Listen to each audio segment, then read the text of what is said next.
Yeah, everybody's going to try to manipulate it. Just don't. Just go along with it. I mean, who's it going to hurt? It's only going to hurt your client, not you. Just do it the right way. Well, it's going to hurt you when you get fined. Yeah.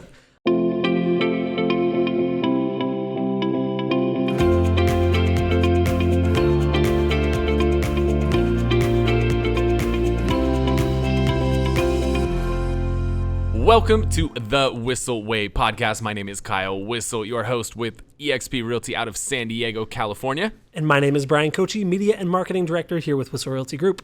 The goal of the show is to give you the tools and techniques that you need to go out there and crush it in your business, whether that be real estate, mortgage, or really any business out there. We just want to give you everything you need to go crush it. And the way that we like to do this is to answer questions from you. And the way we get those questions is from our Facebook group, The Whissel Way. If you want to join the Facebook group, we share a ton of amazing stuff that we're doing in our business. We find good deals on tech equipment and camera equipment and new systems and all that stuff. We're always sharing it in there. We're sharing little snippets of our office meetings and doing lots of fun stuff in there. So you can join the Facebook group, subscribe to the podcast, subscribe to the YouTube channel, and find out about upcoming events that we have going on by going to thewhisselway.com. Thewhisselway.com. You can do all of those amazing things on there and find out when our next Media Mayor Mastermind event is, which, based on things opening up, I don't think it's going to be too long from now, Bryan. I hope not. We've already got 17 sold that we had to refund and because of the whole COVID. But they've all said they want to come back, so we'll have 3 seats for the next one. So we might be able to push in 2 this year. I think so. East Coast before you have your baby. Your baby boy. Yeah. Ryan's got a baby boy on. So you think we'll be able to do 2 before? Maybe. Oh, man, now you're stressing me out. All right. I love it. There go the shoulders. If you guys aren't watching, you can watch the show on YouTube, and so you can see Bryan's reactions when he gets nervous and the arms start flailing. Yeah. It is what it is. All right. So without further ado, Bryan, what is our question for today? So this actually comes from a good discussion that we've seen in our group and kind of all over the internet with as of May 1st, pocket listings are no-go. You can no longer advertise a home for sale unless it's on the market within 24 hours, or on the MLS within 24 hours. Is that correct? One business day is the... One business day. Yeah. Now that's important, right? Yes. One business day from Monday is Tuesday. One business day from Friday is Monday. Yeah, the weekend. Makes a big difference. So, first, go ahead and kind of tell me what this is. I want to talk about what it is. Is it good or bad for agents? Is it good or bad for consumers? And then some of kind of maybe a sneak peek into kind of our thought process on how we're going to best utilize this. Yeah. So the goal of this is really just to give everybody a level playing field. There's a lot of deals, especially in the higher end, the coastal markets, that get done off market. So you'll also hear terms like pocket listings or private sales, things along those lines. And what that is where a seller reaches out to Alan, the agent, and just says, hey, Alan, I want to sell my house. And Alan's like, hey, I'd be happy to sell your house. I've actually got my friend Beth over here, the buyer, that she'd love to buy your house. And a deal gets consummated and nobody ever sees it on the MLS. The only time people see it is in the public records. When that is when a sale closes, at least in most states, in California in particular, it's public record when a sale closes. Some states it's private. And so no other agents ever knew that home was for sale. Now, the argument has been made that did Alan really get the best price for his home? I don't know. Did he really sell it for the highest price possible if it just got sold to Beth really quickly? Because you could argue both ways, right? You could say, yes, he did, or no, he didn't, because there was no opportunity for multiple offers, right?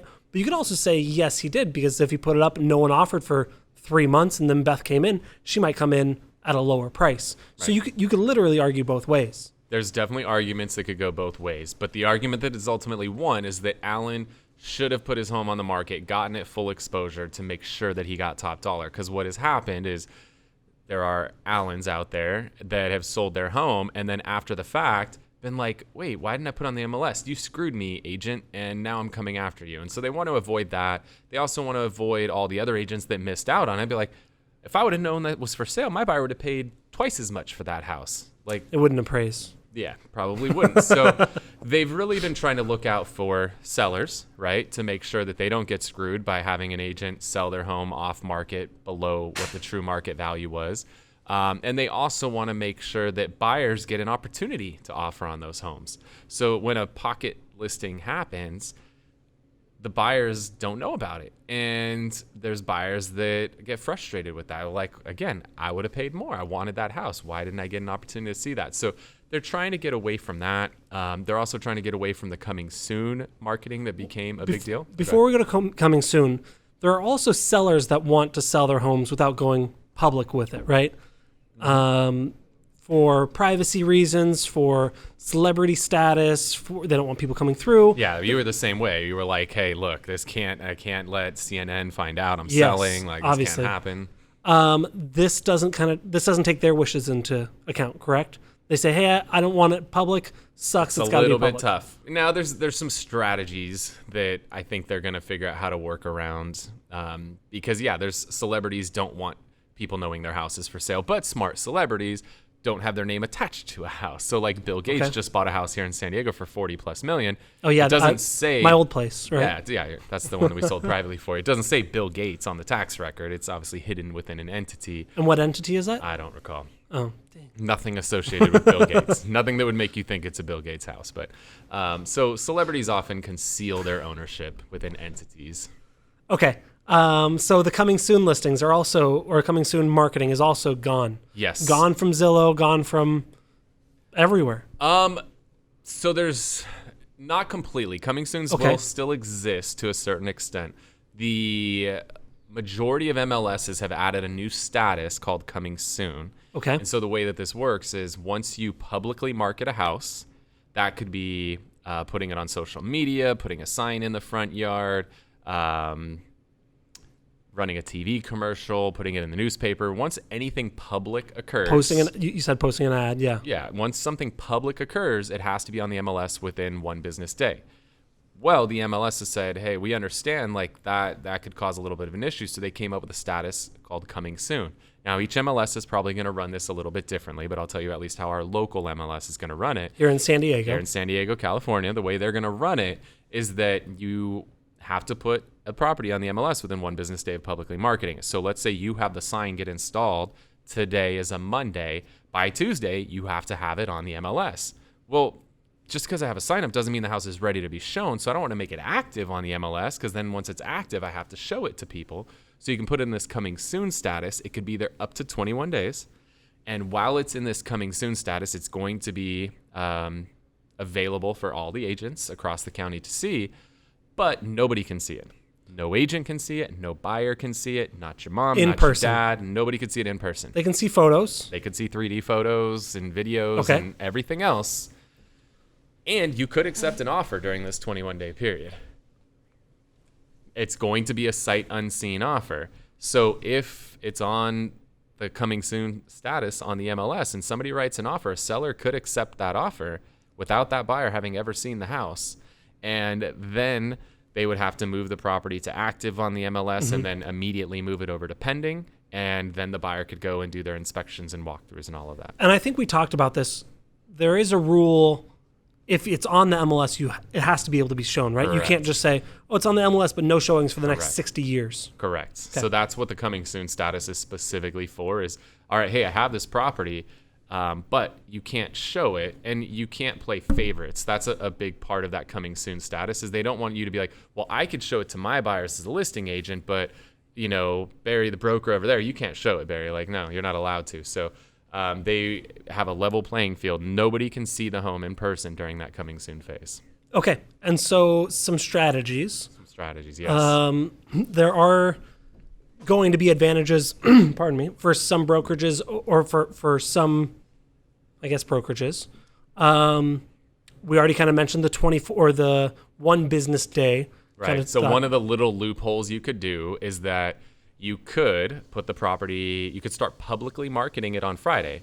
So you could be very, very strategic and have a guerrilla marketing campaign queued up to Friday morning, everything goes. Sign goes up in the yard, social media posts start running, you're door knocking and delivering invitations to everybody, you're pitching it at, your broker caravan on Friday, and you're throwing it up in social media groups that are filled with other agents on Friday. You even do an open house over the weekend. That just requires, by Monday, you have to have it active on the MLS. Now, some MLSs have actually put like a time where I've actually heard of an MLS that it has to be on there by 2 o'clock. Okay. But I've also heard of other MLSs don't have a time restriction. So there could be a strategy where you do this Friday starting at 6 a.m. and you don't actually throw it on the MLS till Monday at 6 p.m. after everybody's already checked out for the day. So you're essentially getting yourself 4 days of public marketing time before it goes on the MLS. And as far as I understand, again, I'm not an attorney. Don't sue me. Don't say Kyle told me. It's okay. The way I understand it is there's nothing wrong with doing that. That stays within the rules. Now, say Alan, the agent, hears all this. He heard the rules, and he says, yeah, I hear you're not allowed to do that, but I don't care. What if he does it? What if he does showings when it's in coming soon, or he does coming soon? He's going to get fined, and the fines, I don't remember off the top of my head. I think first fine's like $1,000, and then each subsequent fine goes up from there. Oh. I mean, it's thousands. So might as well just do it anyway, right? There's going to be a lot of fines. The MLSs are going to get rich. Okay, cool. And we've talked with a couple reps from our MLS, and so we asked about, hey, what if we do this? And they're pretty smart. Yeah. We were asking a couple of things. Could we do it this way? Could we do it that way? They go, I see what you're doing. No, you can't do it. It's not. They're going with not necessarily the letter of the law, but more the intent. So even though, you tried to get around it by marketing it this way or this way, they're going to be like, dude, it's from my understanding, it's going to go to a board of some sort, and they're going to rule fine or no fine. But they're pretty smart. They can kind of see through. We're trying to figure out different ways, and they're like, no, you can't do it that way. Yeah. Everybody's going to try to manipulate it. Just don't. Just go along with it. I mean, who's it going to hurt? It's only going to hurt your client, not you. Just do it the right way. Well, it's going to hurt you when you get fined. Yeah. Okay, so, and I kind of teased a little bit about how some of the bigger brokerages are going to be, this could help them, or vice versa, the inverse, it could hinder smaller independent brokerages. Yeah, so one of the, I don't know if carve-out's the right word, but one of the carve-outs in this is that you can have an office exclusive listing, which means you can tell anybody in your brokerage. Now, I need to clarify, your brokerage means your specific brokerage. It doesn't mean I'm with the Big Blue company and I'm with the West franchise. I cannot tell the East franchise. So there might be 5 Big Blue offices in your city, but they're all different franchises. You cannot tell the different franchises. You can only tell yours. So when I go on to in California, it's the Department of Real Estate, the DRE website, I pull up your brokerage. It's only the people that are in that brokerage. If people are in different franchises with different responsible brokers, they can't tell people that are with the same brand but a different franchise. The way I understand it is they cannot share that amongst each other. You can only share it within your actual franchise office if you're with a franchise company. So help me understand this better for us. We're with EXP. EXP is one company across the entire country, so we could share even in Canada, right? And Mexico, Australia. That I don't know how it deals with crossing country lines. Not that I'm really that worried about it, but also I don't know. But EXP is a single nationwide company, so we could share it with any EXP agent across the country because there are no franchises. But we have a California broker and an Arizona broker. But it's one company. Okay. So there's no franchises within our model. So our 29,000 agents, whatever we're at right now, we could share it amongst all of them. Huh. And that does not count as public. So it doesn't require it going on the MLS if I share it with my EXP agents. Okay. I can also share it with prospective buyers that are in my database already. I should not send that out in mass. That becomes public if I send a mass email to 50 people in my database. That would be considered public. But I could individually call 50 people in my database and have one-to-one conversations with them. Can you individually email or individually text? Yeah, I don't know. I'm gonna let your attorney decide what you can and can't do with that. Okay. But Interesting. the way that I understand it is that as long as it's people that are already in your database and you're having direct conversations with them, you can tell them, and that is not considered public either. So Okay. any of your existing clients, and now people are like, well, can I run an ad saying, let's say I have a 3-bedroom, 2-bath home in San Diego for $500. Can I run an ad say, are you looking for a 3-bedroom, 2-bathroom home in San Diego for $500? And somebody responds and it automatically sends them the property. Like, that's probably not going to turn out well for you. We were trying to be tricky, Yeah, and we were told no. That's not going to turn out well for you if you get in front of a mediator, arbitrator, judge, or whatnot. And we know that won't, because we talked to him. Yeah. So I would probably not do that. But if you have a database and we have 60,000 plus people in our database that we've compiled over the years, I could go in there and say, hey, who do I have that's a good fit for a 3-bedroom, 2-bathroom home under 500 in San Diego? And I might have 500 people. I could call all 500 of those people. And I mean, if you're following up with your people and you've got them segmented correctly, you know who's looking for that. I mean, it's really built for if you have buyers that are in the market for that. You should probably know who your hot buyers are that are looking for in that area, that size. Yep. So, okay, cool. Yeah, so there's that. And then the last loophole, and I don't know if this is a loophole, but the way that people will work this is, and this is pretty common in ultra luxury. So when I'm talking 10, 20, 50, $100 million properties, I call it regular. Rarely will you see those listed with a single broker. They co-broker those all the time. It's actually very, very common to co-broker. And what they'll do is they'll be like, I want the best agent from the blue company and from the red company and from the orange company. And I want those 3 agents. You are all my agents. And then those agents go out to their databases and everything. So I don't know if there's a limit to how many people could be on a co-broke, like how many people can co-broker a listing or co-list. But if I had a $150 million property, but I wanted to sell it privately without it having to go on the MLS, I could hire a broker from all of the major brokerages. They could all collectively co-list my property, and they could each individually market the home within their office. Now, I believe, again, not an attorney, don't quote me on this, but I think that could work. And I don't know how it works, but do they split the commission between all 3 equally, or whoever brings the deal, do they get the commission? Or Typically, it's split equally.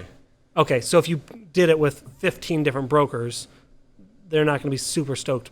But I mean, a commission off $150 million, I'll take a 15th of it. Yeah. So I've actually never heard anybody talk about that, but that was an idea that popped in my head that I believe would be compliant. I don't think there would be anything wrong with that as long as everybody keeps it within their office and their personal client database. That would seem to be compliant with the clear cooperation policy.